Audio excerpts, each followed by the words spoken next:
आदिवासी संयल अभियान की तरफ से झारखंड में प्रखंड व नियोजन नीति लागू होनी चाहिए, क्योंकि झारखंड सरकार विभिन्न पार्टियों के द्वारा चलाई गई सरकारों ने 22 वर्षों में ना स्थानीय नीति, ना आरक्षण नीति, ना नियोजन नीति कुछ बना नहीं सका है। अभी भी सरकार कोशिश कर रही है, लेकिन संदेह है। तो ऐसी अवस्था में झारखंड में जितनी सरकारी गैर सरकारी नौकरियां हैं, उसका 90% हिस्सा ग्रामीण क्षेत्रों को आवंटित करना चाहिए और उस आवंटित नौकरी को प्रखंडवार कोटा बना देना चाहिए और उस प्रखंड विशेष के कोटा को उसी प्रखंड विशेष के आवेदकों से भरना चाहिए और उस प्रखंड में जो जाति आबादी का अनुपात है, उस अनुपात से उस नौकरी को बांट देना है ST, SC, OBC आदि के बीच में। ऐसा करने से 2-3 महीनों के भीतर ये नौकरी का बंटवारा हो जाएगा, जिसके लिए अभी काफ़ी जद्दोजहद चल रहा है और इसके लिए ना खतियान की ज़रूरत है, ना स्थानीय नीति की, ना आरक्षण नीति की, ना नियोजन नीति की। तो इसको जल्दी करना चाहिए, अन्यथा कोई भी दूसरे प्रकार का नियोजन नीति लागू होगा तो फिर सेंट्रलाइज इसका एजुकेशन होगा, अर्थात रांची से शुरू होगा, घूसखोरी भ्रष्टाचारी बढ़ेगा और गांव देहात के लोगों को नौकरी नहीं मिलेगी। इस विषय पर हमने पूर्व मुख्यमंत्री बाबूलाल मरांडी जी से 13 फरवरी को रांची उनके निवास पर बातचीत किया। उनसे मैंने आग्रह किया, अरे भाई JMM वाले तो कुछ कर नहीं पा रहे हैं, तो आप लोग जो मुख्य विपक्ष पार्टी हैं, भाजपा राष्ट्रीय पार्टी हैं, आपको कोई प्रस्ताव देना चाहिए और सरकार को कहना चाहिए आप लागू नहीं कर सक रहे हो तो इसको लागू करो, इस प्रस्ताव को। आप लोग भी चुप हैं, आप भी कहते हो लागू करो, लाओ नया नया, तो लाएगा कहाँ से? तो उन्होंने एक बड़ी ऐतिहासिक बात कही कि हमने तो पंचायत स्तर पर नौकरी लागू किया था। हमने कहा वो कैसे भाई? तो बोला हमारे समय में पारा शिक्षकों की नौकरी हुई और पंचायत आधार पर, अर्थात जहाँ स्कूल है उसी गांव से पहले हमने कोशिश किया कोई पारा शिक्षक के लायक है तो उसको नियुक्त करेंगे और पंचायत को हमने आधार बनाया था और हमारा उद्देश्य था कि 5 साल 10 साल के बाद उनको कंफर्म कर दिया जाएगा रेगुलर परमानेंट। तो उस समय भी हमारे मुख्य सचिव दुबे जी थे, वो विरोध कर रहे थे, लेकिन बाद में हमने समझाया उसको इससे फायदा है, लाभ है, तो हो चुका। तो आप जो प्रखंड स्तर पर नौकरी की बात कर रहे हैं नियोजन की, तो मेरे हिसाब से ठीक है। प्रखंडों में लोग क्लास 3 और 4 के लिए कम से कम उपलब्ध हैं बहुत लोग, और उसी प्रखंड के लोगों को यदि ये नौकरी मिलेगी तो गांव देहात के लोगों को नौकरी मिलेगी और उनको हम स्थानीय मान के चलें। यदि उस पर कोई संदेह होगा तो ग्राम सभा के लोग उसको स्क्रूटनी कर सकते हैं आवेदक को कि भाई ये गांव का है कि नहीं। तो हमारा आदिवासी संगल अभियान की तरफ से निवेदन है सरकार को, विपक्षी दल को, सभी पार्टियों को, बुद्धिजीवियों को, नवयुवकों को कि प्रखंडवार नियोजन नीति लागू कीजिए, अन्यथा झारखंड के नवयुवक मारे मारे फिरते रहेंगे। दूसरी बात आज की प्रेस कॉन्फ्रेंस का हमारा ये है कि भारत देश में जो जनतांत्रिक व्यवस्था है, इसमें राजनीति से ही सबका समाधान निकलता है। तो झारखंड में बहुत सारे संगठन जो हैं, हम लोग गैर राजनीति बोल बोल के लोगों को उलझा के रखते हैं। भाई आखिर जनता को वोट देना पड़ता है ना। तो सभी जन संगठनों से भी मेरा अपील है, आप या तो भाजपा नित NDA को साथ दीजिए या कांग्रेस JMM नित UPA को या कोई झारखंडी मोर्चा को, लेकिन आपका भी कोई स्पष्ट स्टैंड होना चाहिए। इधर आप बोल देते हैं हम लोग नॉन पॉलिटिकल है, उधर किसी ना किसी पार्टी के साथ आपका तालमेल बना रहता है कि अगला चुनाव में हमको टिकट मिले। ये एक मामला है। दूसरा मामला है कि सरना धर्म कोड के नाम से यहाँ 50 संगठन है आदिवासियों का। अरे भाई सरना धर्म कोड लेना है तो कब तक लेना है, किससे लेना है? आप लोग एकजुट हो जाइए ना।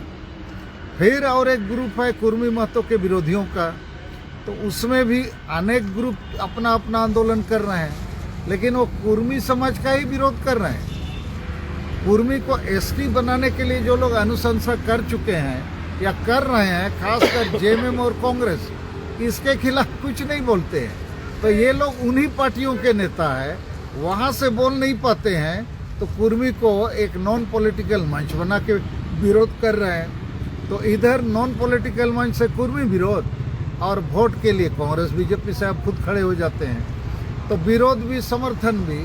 तो हम लोगों का आदिवासी संघर्ष अभियान से अपील है, जिसको सरना धर्म कोड चाहिए तो एकजुट हो जाना चाहिए।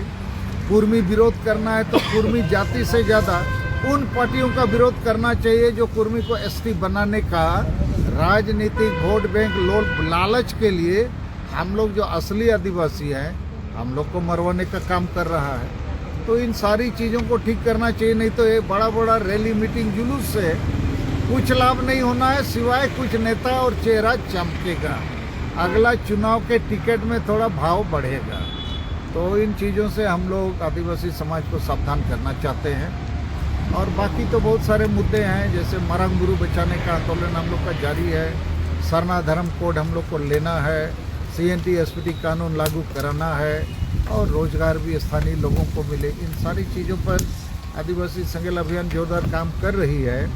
और अभी 27 फरवरी को दुमका में हम लोग 5 राज्य से कई हजार लोग मशाल जुलूस निकाले, और आदिवासी समाज में उसका सशक्तिकरण के लिए हमारी जो सामाजिक व्यवस्था है उसमें परंपरा और वंशानुगत नियुक्ति के चलते अधिकांश अनपढ़ पियक्कड़ ना समझ लोग उसका ग्राम प्रधान हो जाते हैं। उनको देश दुनिया का कुछ जानकारी रहता नहीं है। तो उसकी जगह हम लोगों ने जनतांत्रिक और संवैधानिक तरीके से लोगों को नियुक्त किया। करीब 500 संताल गांव के सेंगेल माझी सेंगेल परगना का नियुक्ति हम लोग किए, मशाल जुलूस भी निकाले। और 2 चीज़ को खुल के हम लोग सामने रखा कि आदिवासी का राजनीतिक सशक्तिकरण को ख़त्म और बर्बाद करने का काम सोरेन परिवार कर रहा है। ये परिवार केवल आदिवासी का वोट लेता है, लेकिन आदिवासी का हंसा भसा जाति धर्म रोजगार बचाने का बात नहीं करता है। और ये लोग आदिवासी को एक प्रकार से बेचने का काम कर रहा है। मारंग बुरू बेच दिया जैनों के हाथ में, झारखंड राज्य को 3.5 करोड़ में गुरुजी शिबू सोरेन 1993 में बेचा। अभी यहाँ आदिवासी भाषा संस्कृति की जगह उर्दू को बढ़ाता है, अब बहुत सारा गड़बड़ करता है। और समाज को भी बेचने और बर्बाद करने का काम हमारा जो स्वशासन का ग्राम प्रधान है, ये पियक्कड़ ना समझ अनपढ़ संविधान कानून नहीं जानने वाला। तो हम लोग आदिवासी संघर्ष अभियान की तरफ से राजनीतिक सशक्तिकरण और सामाजिक सशक्तिकरण का काम आदिवासी समाज में कर रहे हैं, और जल्दी इसको और मजबूत बनाएंगे। नहीं तो आदिवासी को कोई पार्टी साथ देने वाला नहीं है, खाली वोट लेता है और आदिवासी को बेचने का काम है। ये जो सम्मान समारोह है इसके बारे में कुछ बताइए क्या? नहीं, ये सम्मान समारोह हम लोगों ने दुमका में 27 फरवरी को किया, उसी का बैनर है। लेकिन जगह जगह हम लोग इसको करेंगे। अभी गांव-गांव में ये जो गांव में वंशानुगत अनपढ़ पियक्कड़ ना समझ हमारा ग्राम प्रधान बनता है, उसकी जगह हम लोग पढ़े लिखे लोगों को गांव के ही लोगों के द्वारा जनतांत्रिक तरीके से गांव के स्त्री पुरुष मिल बैठ के अपना गांव का प्रधान को चुने। तो गांव वाले निश्चित कोई पियक्कड़ को नहीं चुनेंगे, कोई मूर्ख को नहीं चुनेंगे, क्योंकि गांव में अभी बहुत पढ़े लिखे आदिवासी हैं। तो इसी को हम लोग पुराने जो अनपढ़ नासमझ लोग हैं उनकी जगह नए सेंगेल माझी सेंगेल परगना को नियुक्त कर रहे हैं, उसको सम्मानित कर रहे हैं एक पीला पगड़ी पहना के और सर्टिफिकेट दे के। तो दुमका इंडोर स्टेडियम में करीब 500 लोगों को हम लोगों ने सम्मानित किया। अब झारखंड, बंगाल, बिहार, उड़ीसा, असम में हम लोग लगातार इस काम को आगे बढ़ाएंगे। पिछले दिनों में आपने एक अभियान चलाया था, उसका क्या आउटकम आप बताएंगे? देखिए, मारंग बुरू बचाओ भारत यात्रा ये एक अभियान है।